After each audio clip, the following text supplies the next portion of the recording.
pakar hukum tata negara Refli Harun berbincang bersama Ustadz Abdul Somad soal tudingan makar bagi pihak yang mengkritik pemerintah.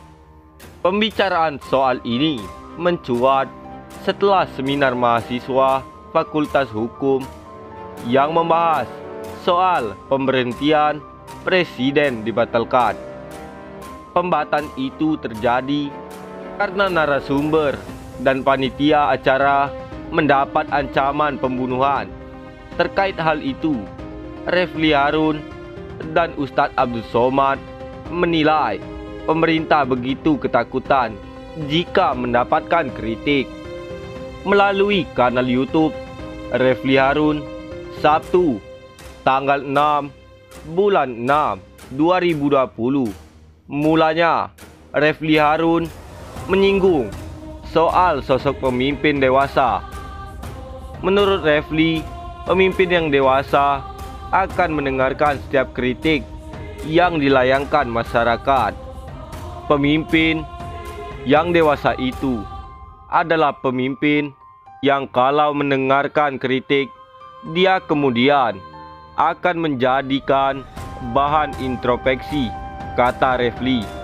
Entah itu kritik yang membangun maupun menjatuhkan sekalipun, kan bermanfaat semuanya.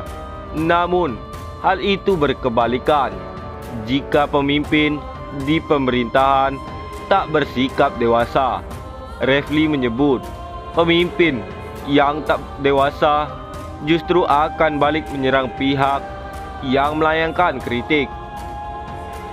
Tapi kalau pemimpin yang tidak dewasa mendengarkan kritik lalu menyiapkan serangan balasan, dianggap penghinaan dan menyiapkan buzzer dan fans klubnya, sambung Refli tertawa. Menanggapi ucapan Refli, UAS lantas buka suara. UAS menyebut pihak yang ketakutan cenderung menilai sesuatu dari sisi yang keliru. Tapi orang kalau terlalu ketakutan, Bang Refli, paranoid. Habis nonton film hantu, pucuk pisang disangka pocong, sahut UAS. Terkait hal itu, Refli menyinggung peluang tudingan makar yang bisa dilayangkan bagi ia dan UAS. Terkait hal itu, Ustadz Abdul Somad pun mengaku tak merasakan kecewa sedikit pun. Ia selama ini hanya mendukung ide dan gagasan Prabowo Subianto saat Pilpres 2019. Pertanyaan itu disampaikan Ustadz Abdul Somad untuk menjawab pertanyaan pakar hukum tata negara Refli Harun. Mulanya Refli Harun menyinggung kekalahan berkali-kali Prabowo Subianto dalam ajang Pilpres. Ustadz enggak kecewa. Dua hal. Pertama, yang Ustadz dukung kalah. Kalahnya 2 kali, 3 kali, bahkan dulu pernah cawapres, ucap Refli. Akhirnya masuk kabinet. Gimana Ustadz? Menanggapi pertanyaan itu, Ustadz Abdul Somad mengaku selama ini tak pernah menjadi fans Prabowo.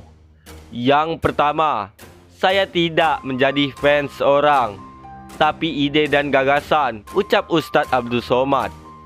Sehingga saya tidak kecewa karena gagasan akan diperjuangkan oleh siapapun.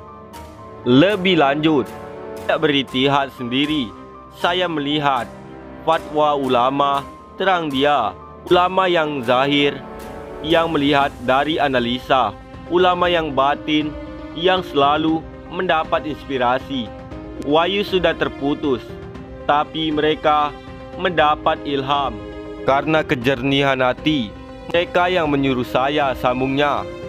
Menurut Ustadz Abdul Somad, meskipun begitu, ia kembali menegaskan tak sedikit pun merasa kecewa setelah Prabowo memutuskan masuk dalam pemerintahan.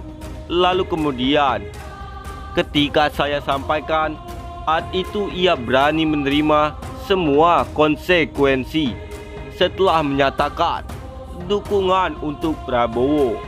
Yang sudah saya lakukan jelasnya, dengan segala macam konsekuensinya saya terima. Lalu kemudian terjadi apa yang terjadi.